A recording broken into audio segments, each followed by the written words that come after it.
frequency of the object or a system. Okay. Now let us proceed with some of the definitions related with the vibration. Right. So any motion that repeats itself after an interval of time is called vibration or oscillation. Right. So what do you mean by this? Any motion that repeats itself after an interval of time. So let us take an example. So this is a simple case of a pendulum, right? So this pendulum of length L, right, having a mass M attached at its end. So this is called as a bob of mass M, right? So what is the effect of this? If you are just given a slight displacement to this, so what is going to happen? This will occupy a new position like this, right, and it will again oscillate here. So what is going to happen? It will go on oscillating here, go on oscillating like this. Now what is the reason for this to oscillate? So once the slight displacement is given, if I redraw it here, right, a slight displacement is given to this pendulum, right, what is going to happen? It will acquire some kinetic energy, right, and it will reach to the one extreme. So whenever it reaches the extreme, what is going to happen?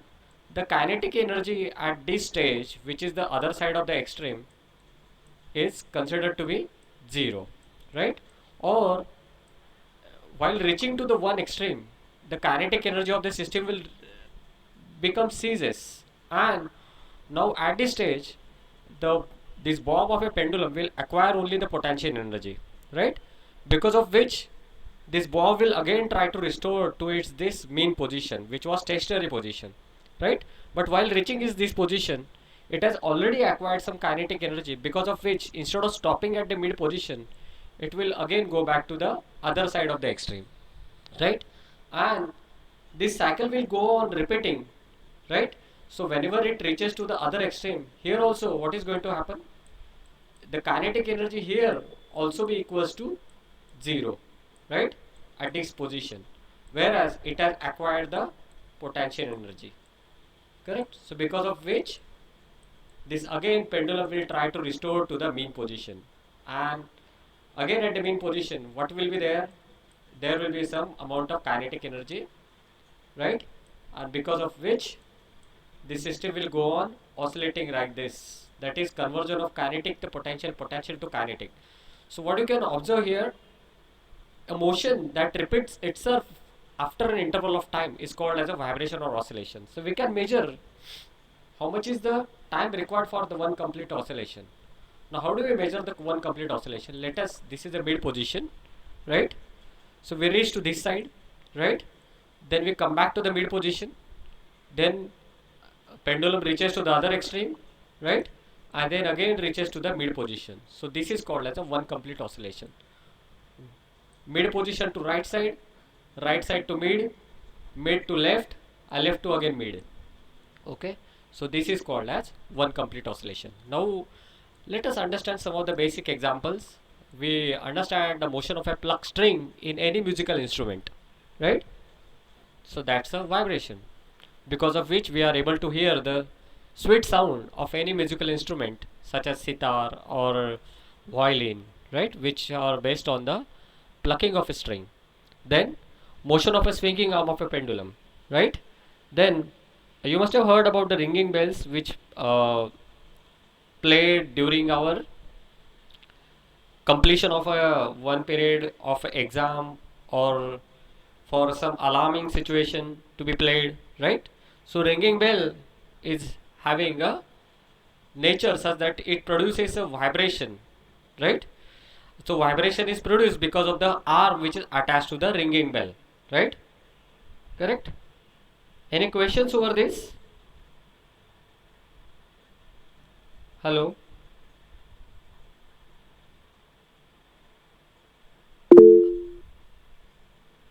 Okay, somebody has posted.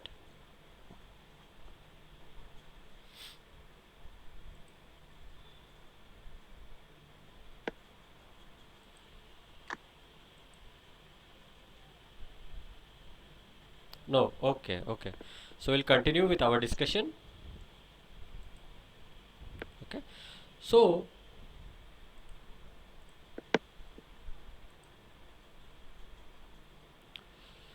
So now, whenever we are discussing the elements of vibrating system, so there are three different elements of any vibrating system we are going to study.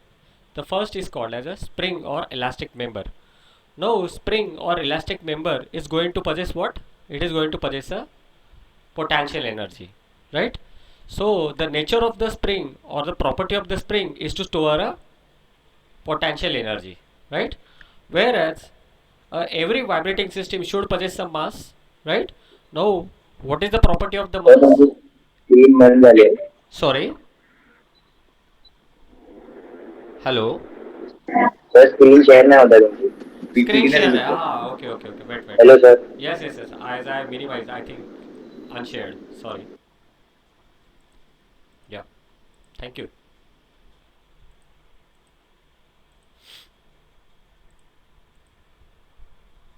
Yeah. Sorry. So elements of vibrating system include the spring or elastic member. So what is the property of the elastic member? To store the potential energy, right? What is the other element of the vibrating system? A mass. And what is the property of the mass? The mass essentially stores the kinetic energy, or we can say that because of the mass the system acquires the kinetic energy, right? And the third element which may be or may not be present is called as a damper. So because of which the energy is lost gradually. So we will be understanding this about the damper characteristics later on in our due course of time. But understand how does the system loses its potential energy, or how we can say that the vibration is going to occur. So this is explained in this paragraph. So what does this paragraph tells? So a vibrating system involves a transfer of its potential energy to the kinetic energy, just like we seen in the case of a pendulum, and then kinetic energy to the potential energy alternatively. And we can say that if the system is damped, some energy is dissipated in each cycle of vibration and must be replaced by an external source if steady state vibration is to be achieved. So this is a very important statement. What do you mean by this? If the system contains a damper, that means the system is damped. So if the system contains a damper, what is going to happen in each vibration or each cycle? What do you mean by the cycle? Let us take this example again, simple pendulum, right? So once the initial excitation is given, pendulum acquires this one extreme, it reaches to mean, and it acquires another extreme because of the different energy that we understood. Now, because of the damper, what is going to happen? In each cycle, the amount of amplitude it is going to get is getting reduced, right? Why it is getting reduced? Because the damper itself will absorb some amount of vibration, or we can say that amplitude of vibration will go on reducing in each cycle, right? If you plot it like this, so if you plot it perfectly, then we can say that if I plot it to the true characteristics of this nature, see what I mean to say. Say if this is the initial amplitude, right? And because of the damper, what is going to happen? If you can observe it closely, in each cycle, this displacement is getting reduced, right? So whenever we use the damper, energy of the system will go on reducing, right? And if we need the steady state vibration, now what do we mean by steady state vibration? If you change this graph with the graph like this, right? So what does this graph shows? If on the y-axis is the x, that is the displacement, and on the x-axis, let us say the time period, right? So you can essentially see here that the displacement here x1, x2, right, is x3 is going to be remaining same. So we can say that this particular system is having a steady vibration, steady, right? So x1, x2, x3 are going to be remaining same. So if we want such vibration to be maintained, then what we need to do? we need to provide some external source, right? Correct? Yes or no? Hello, are you getting this?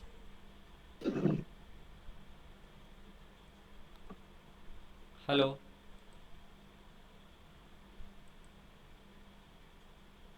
Yes, sir. Okay, okay, good. Yes, sir. Yeah. Are you still able to see the screen? Yes, sir. Okay. So we will proceed ahead. Now we understood the different elements. So before we proceed ahead, look at one video, right? So I wanted you to focus on this video.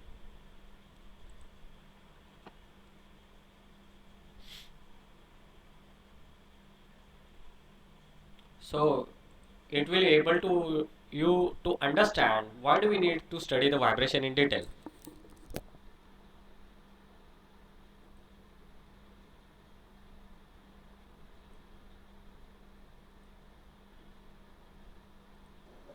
Sir, clean and sure.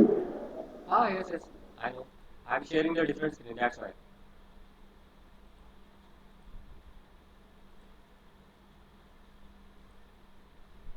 Are you able to see some YouTube screen? Yes, sir. Ah, Yes, sir. yes. Now look at this Tacoma video. Bridge, Washington, opened only a few months ago, was built at a cost Tacoma of Bridge, over $6 Washington, million. opened only a few months ago, But was built at misfortune a cost overtakes of over great $6 structure. million. These are some of the most amazing pictures ever recorded by a newsreel. These are some of the most amazing pictures ever recorded by a newsreel. Suspension bridge. The actual collapse of the world's third largest suspension bridge.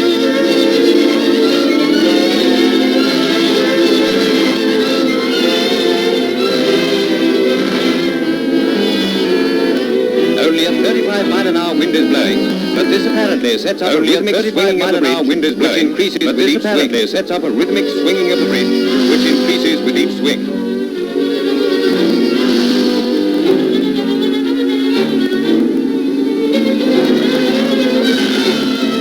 Finally, the swinging road and the suspension cables give way and plunge into the water. Finally, the swinging road and the suspension cables give way and plunge into the water on the bridge and a dog. Fortunately, the only casualties were a car stalled on the bridge and a dog.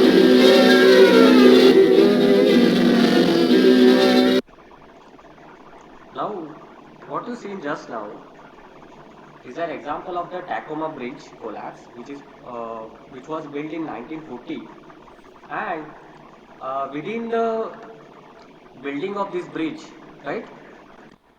Within the 6 months, this bridge has been collapsed. Now, there could be the many reasons that for the collapsing of the bridge, right? One of the main reason you must have heard about the term which is called as resonance. Have you heard this term earlier? Resonance. Hello. Hello. Have you heard this term Yes, sir. earlier? Yes, sir. Yeah. So, whenever the system is going to subject with the resonance, so what is going to happen? It is vibrating with the, we can say, infinite amplitude. Generally, the amplitude is considered to be infinite.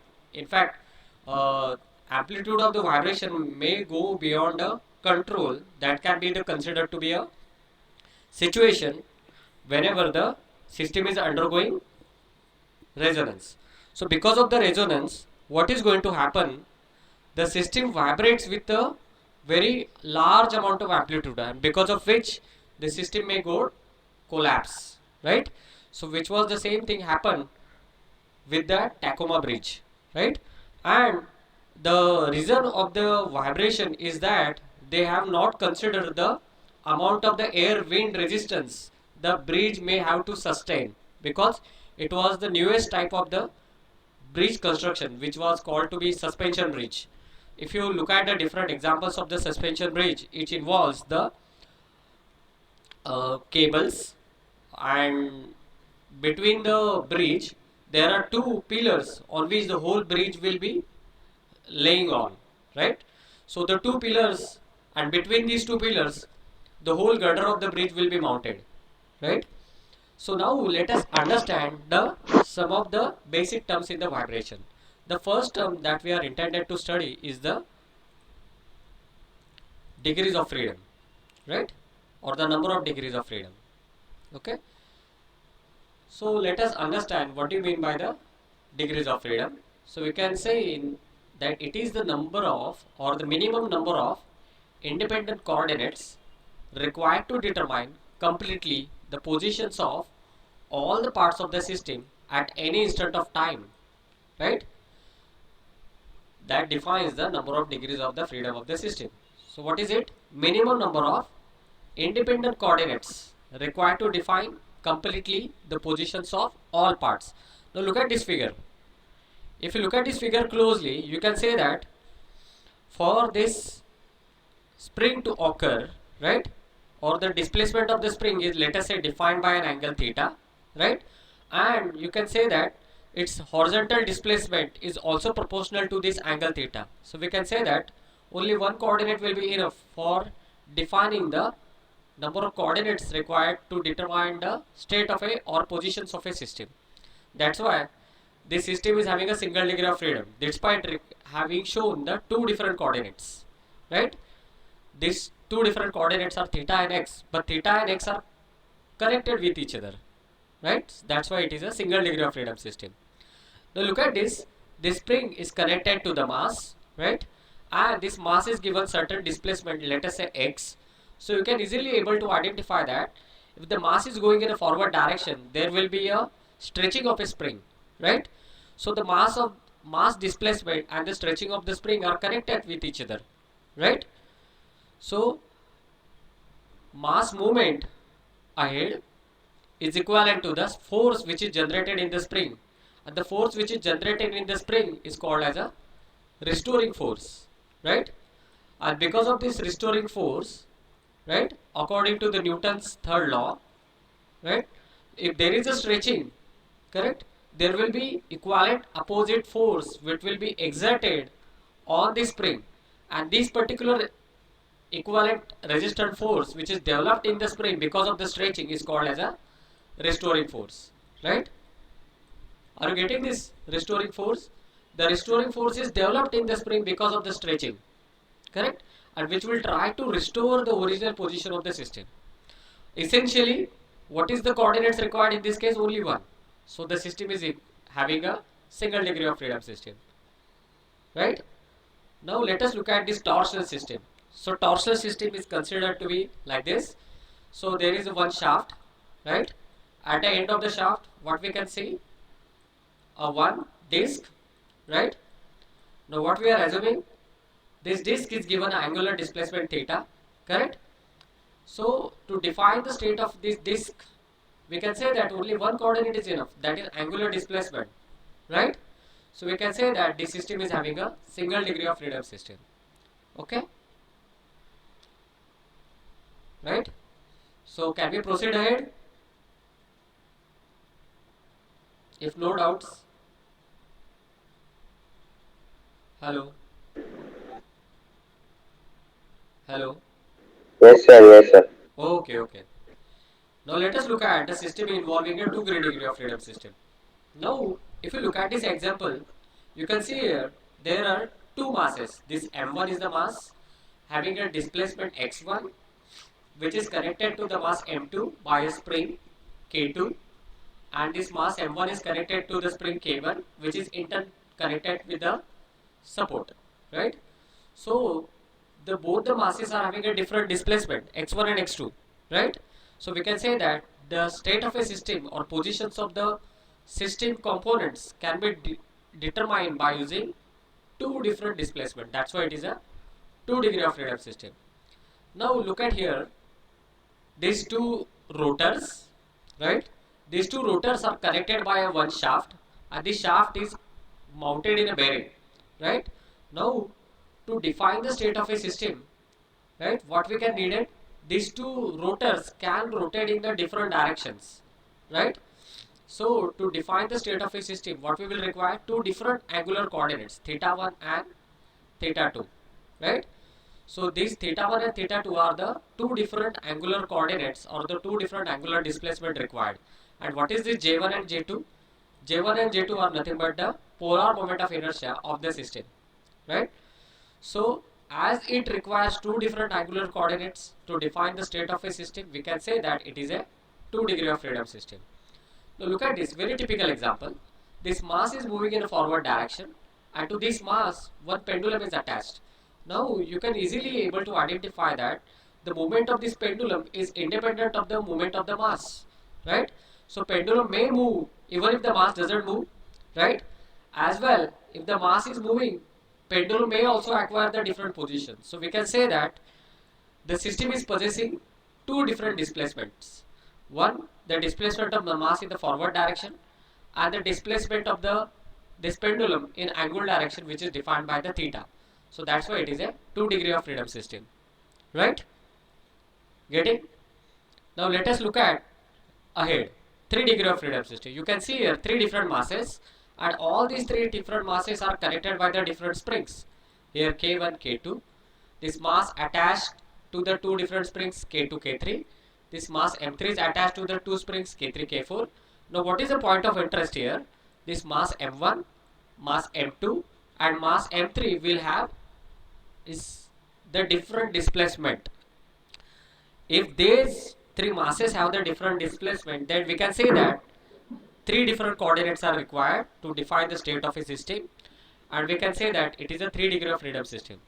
Similarly, consider a shaft having the three different types of disc attached, having the different polar moment of inertia J1, J2 and J3, and if the angular displacement of the all the three discs is different, right, then we can say that this system requires three independent coordinates to define the state of a system. So we can say that this is a 3 degree of freedom system, right? So it is a linear system, it is a torsional system. Hello, somebody has kept his mic on.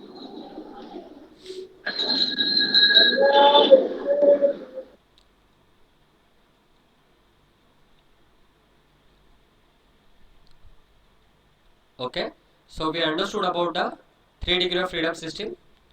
Now let us understand about the multiple degree of freedom system. Now what is happening in the multiple degree system with multiple degrees or infinite system, right? Yes, one more example. Let us say we have the compound pendulum. This compound pendulum has this one arm with the mass m1, another arm with the mass m2, and another another arm with the mass m3 having the length L1, L2 and L3. So L1 occupies the angular displacement theta 1, L2 occupies the angular displacement theta 2 with respect to the vertical, right? L3 is the length of the third pendulum which is attached to the M2 and which occupies the angular displacement theta 3. So we can say that the displacement of this L1, L2 and L3 will be independent, because if we model it like this, we can say that this is a L1, this is L2, and we can have the separate displacement to this. We can also have this mass M1 like this, mass M2 like this, and mass L3 like this, right? And we can have the position like this. So we can say that three independent coordinates are required to define the positions of the all elements. Now let us look at this cantilever beam.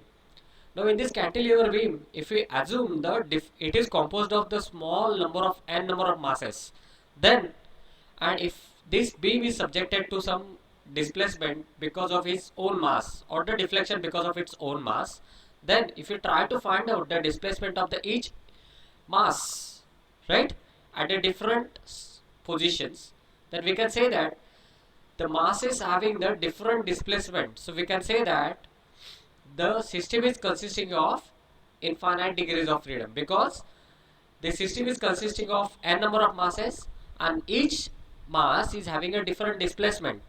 So we can say that this system is having a infinite degrees of freedom. Okay, are you getting this? Infinite degrees, 3 degrees, 2 degrees and the 1 degree of freedom system. Okay, can we go ahead? Hello.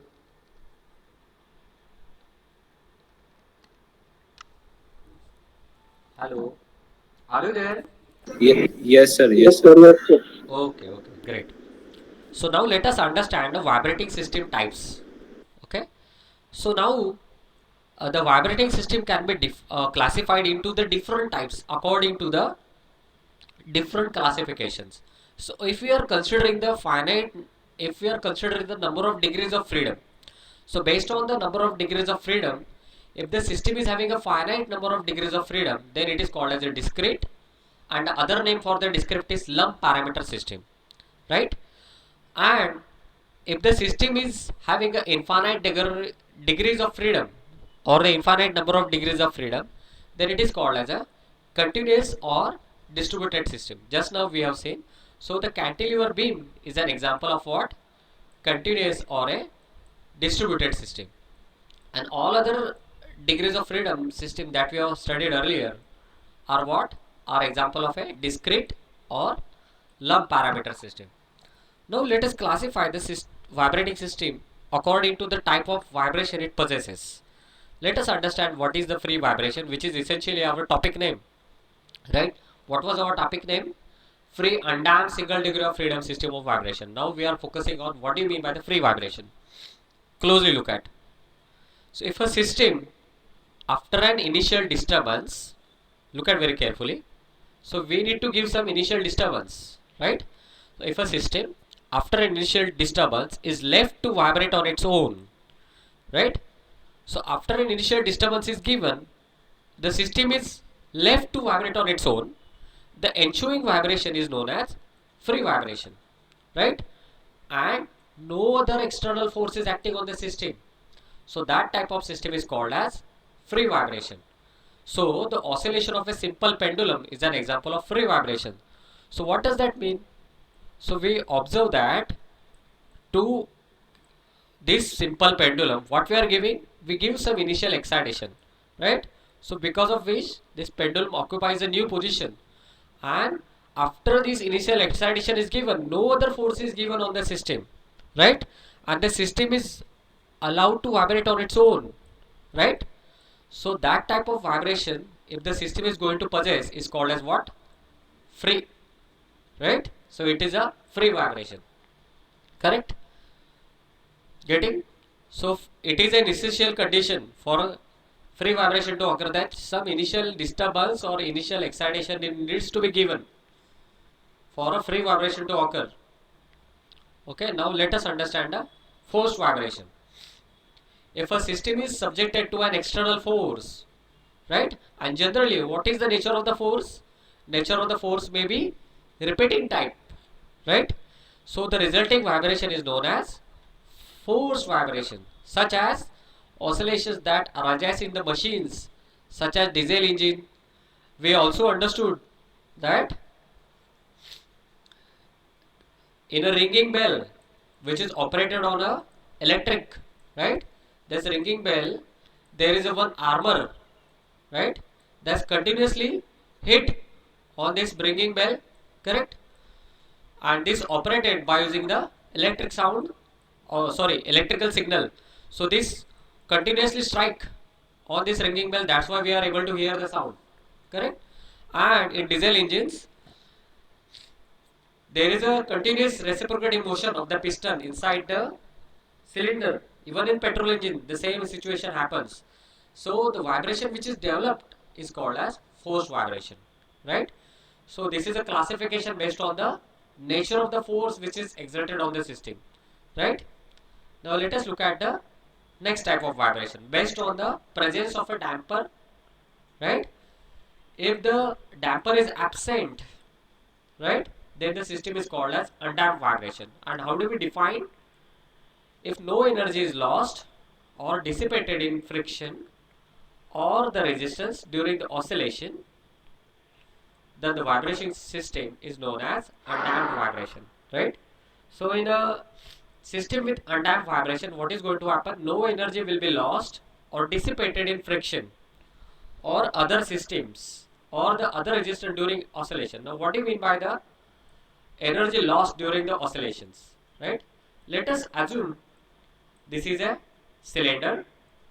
This is a cylinder, right? Inside the cylinder there is a piston, right? And this is a piston rod, correct? And here is a viscous fluid, correct? Now what is going to happen? This piston rod has to overcome the frictional resistance which is given by this viscous fluid, right? Correct? And while overcoming this frictional resistance, some heat will be generated or the friction will be generated. This friction generated will be converted into the heat, and this heat will be dissipated into the environment. So what is going to happen?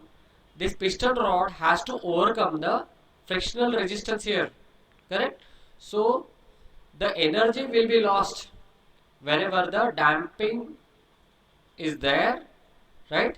So if the no energy is lost, if there is no energy lost or the dissipated in friction during the oscillation, then it is called as undamped vibration.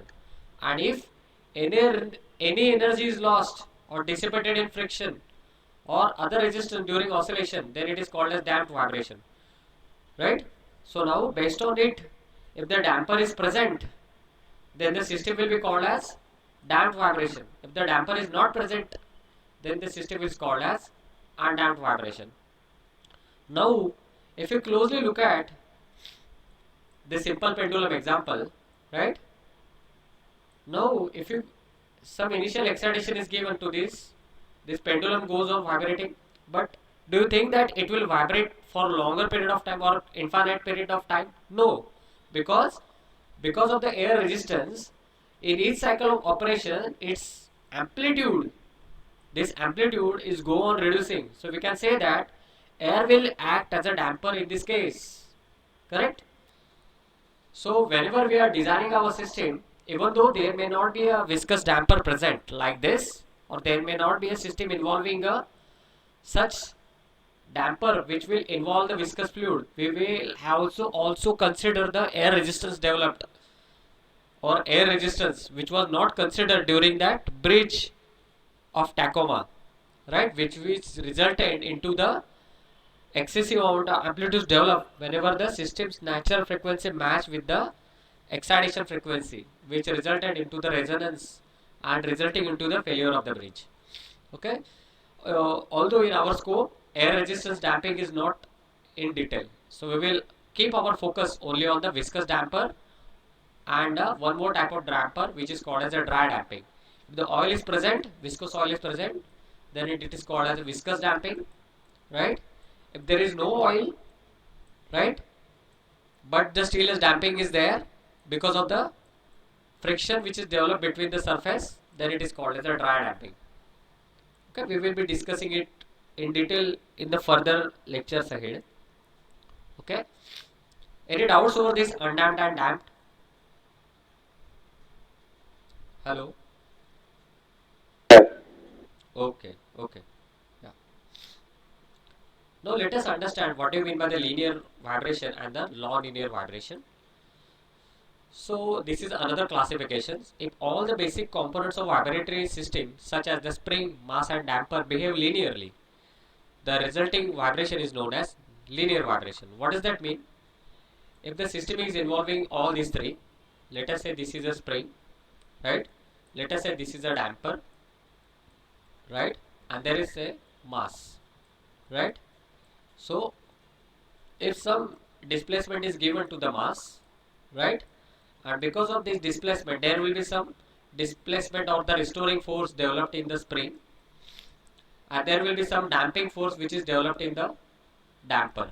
So if the nature of these two which is developed is in the linear, such as let us assume the force developed in the mass is F, then if the spring is going to develop the force like this, F is equals to Kx, right? Just assuming I am telling you the exact nature later on, then we can say that the force developed in the spring is directly proportional to the displacement of the mass. Then we can say that it is of a linear type, right? So if all the basic components of the vibratory system such as spring, mass and damper behave linearly, then we can say that the resulting vibration is linear. Whereas where any of the basic components behave non-linearly, the system is supposed to be possessing the non-linear vibration. Now what does that mean in case of a graph, right? If let us say this f is on the y-axis and the x is on the x-axis, then we can say that if this system is going to possess a nature like this, which is considered to be linear, right? So the force is directly proportional to the x, then we can say that the linear vibration is going to possess by the system. If the system is involving a spring, in such a case, whereas the force developed in the spring is not having the characteristics like this, but having the characteristics like this. So we can say that in this case, force is not directly proportional to the x, right?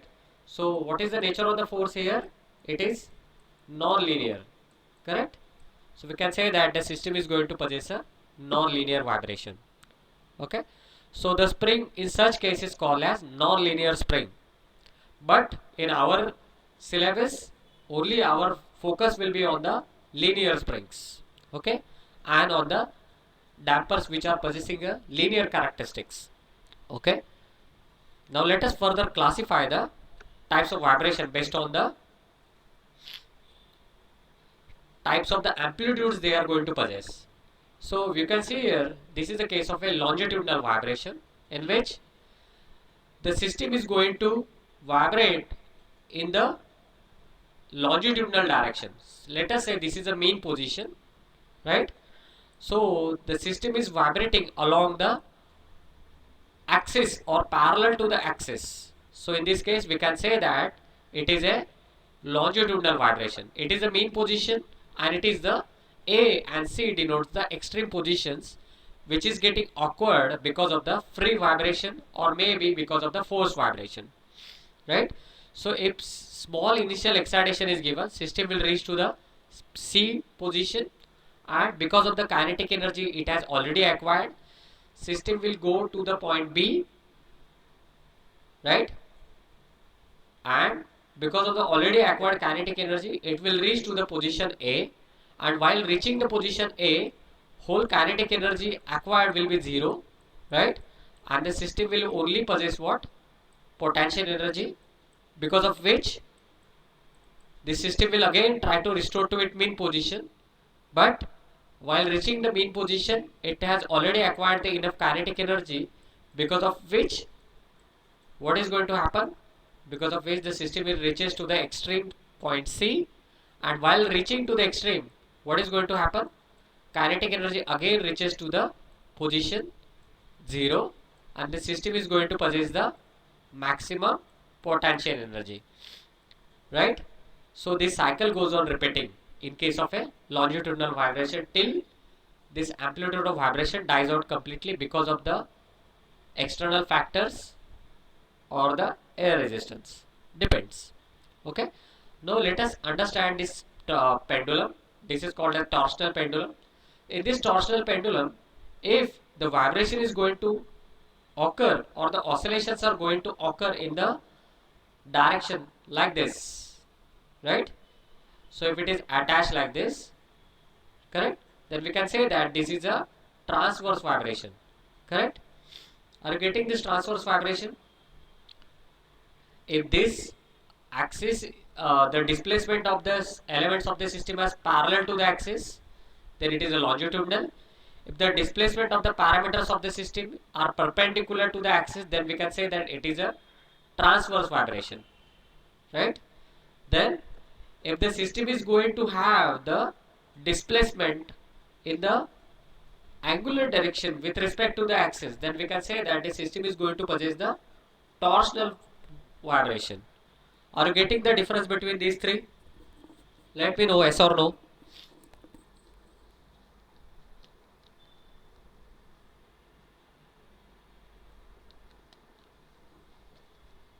Hello. Hello. Hello. Closely observe the system. Yes, sir. Yeah. If you closely observe the system, you can easily get that vibrations of the system are depending upon the position of the displacement of the system elements with respect to the axis. Okay, here the elements of the system move parallel. Here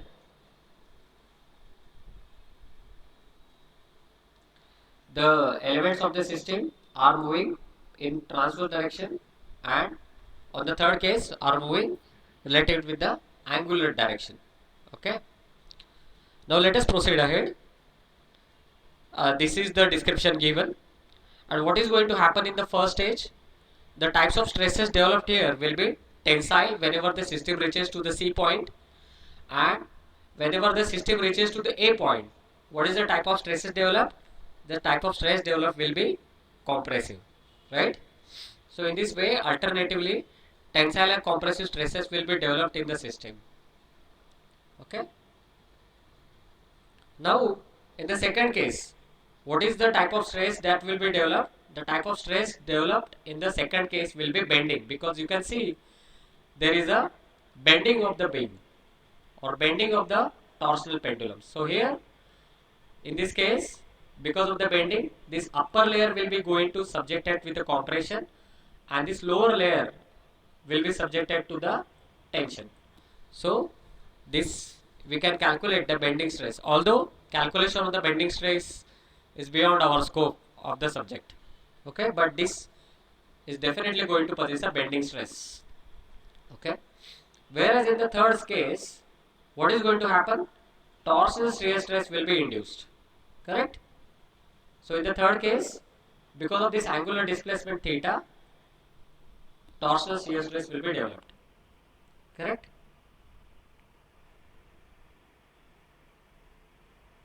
Now, based on the nature of the, or we can say displacement, we can find out or we can classify the vibration as deterministic or random vibration. So let us define this deterministic, as the word indicates, deterministic. So we can determine, right? So if the value or magnitude of the excitation, it may be a force or motion acting on a vibratory system at any given time, the excitation is called as deterministic. So what is the, in this case, if you are able to calculate what is the value or magnitude of the excitation, right? What do you mean by the magnitude? Let us say 100 Newton force is acting on a system. So what do you mean by the 100 Newton? In this case, the 100 is the magnitude. So if you are knowing the what is the amount of the magnitude, or if let us indicate that the system is moving with the 10 meter per second velocity. So in this case, if the system is having to be known, or system is going to be moving with certain definite velocity which is of known nature, then we can say that the system is going to possess a deterministic vibration, because we will be able to calculate what is the nature of the system based on the value or the magnitude it is going to possess, right? And let us understand the random vibration. Now, if the value of the excitation at a given time cannot be predicted, then we can say that the system is going to possess the random vibration. Now, what could be the examples of the random excitations, such as the wind velocity? We never know at what velocity the wind is going to be exerted on our system, right? Then road roughness. Road roughness may be different. So we have to design our vehicle for the different road roughness, correct? And the movement of the ground during the earthquakes, we cannot determine that what type of the vibration or what is the amount of vibration the system is going to possess during the earthquake. So in such case, we cannot determine the value of excitation at any given time, because we don't know the particular value of the wind velocity or the road roughness or the ground motion during the earthquakes. So these are the examples of random vibrations. Okay. So we will go ahead with the different nature of the system elements, right? So as I said you earlier, a spring is said to be linear if the elongation or the reduction in the length x, right? So how we can find out the force which is exerted on the spring or the force which is restored in the spring, right? A spring is said to be linear if the elongation or reduction in length x is related to the applied force F, as F is equals to Kx. Whereas, what is K? K is a constant known as a spring constant, or the spring rate, or the spring stiffness. So spring rate, spring stiffness, or the spring rate is nothing but the factor K. So earlier what we have defined, so we defined that F is directly proportional to the X. So to eliminate this constant of proportionality, we write down F is equals to Kx, right? So for any system involving a spring, what is the amount of force and the displacement that is occurring in the spring, right? So suppose this is a spring, right, and this spring is given with certain force, right, correct. Now because of the some force, what is going to happen? There will be stretching of the spring, right, and there will be a equivalent resistance force which will be developed in the spring, right. So what is the resultant force or the restoring force? The restoring force developed in the spring will be opposite to the displacement of the this system. If the system is going to displace in the downward direction, the spring is trying to restore the system in the opposite direction. That's why the force which is developed in the spring is having a opposite direction like this, right? And the force which is developed in the spring in the opposite direction is known as restoring force, right? And on which factor the restoring force depends upon? This restoring force depends upon the two factors. One which is the one which is called as the stiffness of a spring, and another factor is called as how much is the displacement of a spring because of the applied force. Are you getting this? Let me know yes or no, because this is a very much important parameter. Hello. Yes, sir. Yes, sir. Great. So because of the displacement which is occurred in the spring because of the applied force, right, spring will get stretched and spring will try to restore its position. The developed force in the spring is called as restoring force. Okay. So how do we estimate this K? K is estimated as F by X. Correct? Correct. So if the F is taken in Newton and if the displacement is taken in meters, so we can say that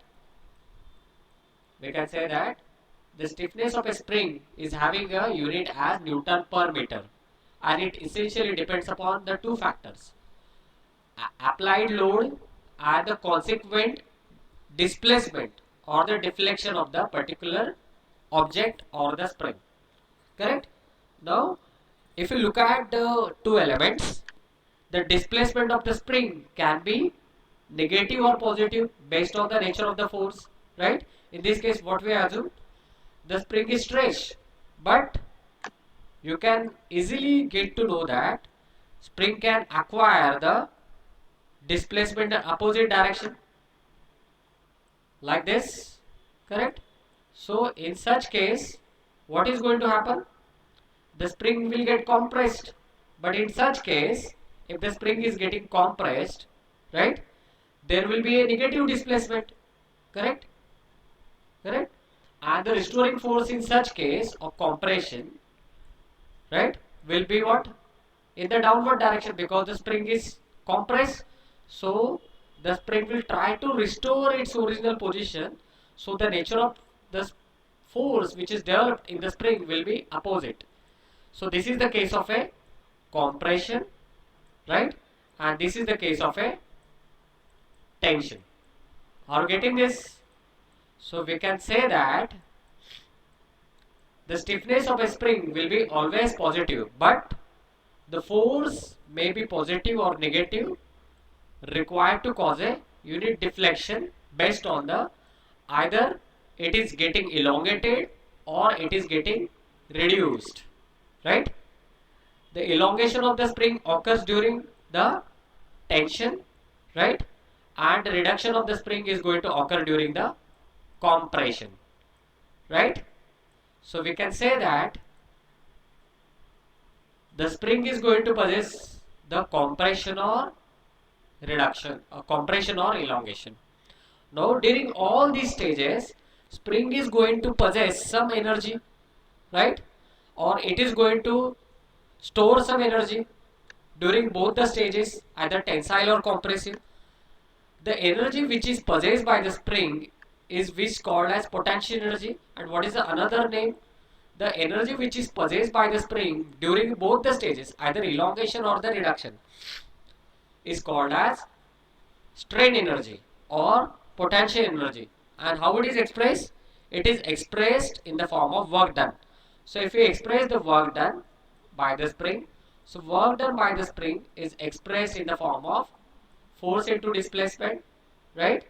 So we can express this work done as the form of strain energy, and we can write down this strain energy formula as half of kx square. Okay, so what is the strain energy which is stored by the spring in both the cases? The which are the both the cases we are considering, either tension or reduction, right? In both the cases, the strain energy possessed by the spring U is equals to half kx square. Okay, getting this? Strain energy or potential energy stored in a spring will be always having the magnitude half of kx square, be it a compression or be it a tension. Okay, hello, hello,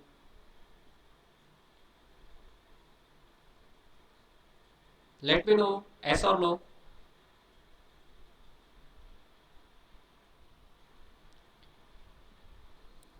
Am I audible? Hello. Yes, sir. Yes, sir. Sir. Oh, Yes, okay, sir. okay. I thought the concept was overloading. That's why the no response. Okay, okay. Now let us understand what is going to be possessed by the mass. We understood that spring is going to possess the strain energy. What is going to be possessed by the mass? The mass is going to possess the kinetic energy, right? So how do we write down the kinetic energy? So kinetic energy is written as half m v square, right? But in case of vibration, as the displacement is denoted by x, so how do we denote this velocity? The velocity will be equals to rate of change of displacement, correct? So dx by dt, correct? So in case of vibration, say instead of writing the velocity v, what we are indicating, dx by dt is indicated as x dot. Okay, so dot on the x head. So we will be representing this half mv square as half of m x dot square, correct? So this is the kinetic energy that will be possessed by the system having a mass m, right? Whereas spring is going to possess only the potential energy, whereas mass is only going to possess the kinetic energy, right? So kinetic energy of the mass can be obtained by using this relation half of mv square, which can be written it as half mx dot square. Okay, so here we stop. Okay, so let me know if you have any questions. I am going to share you this PPT as well as the recording of the session.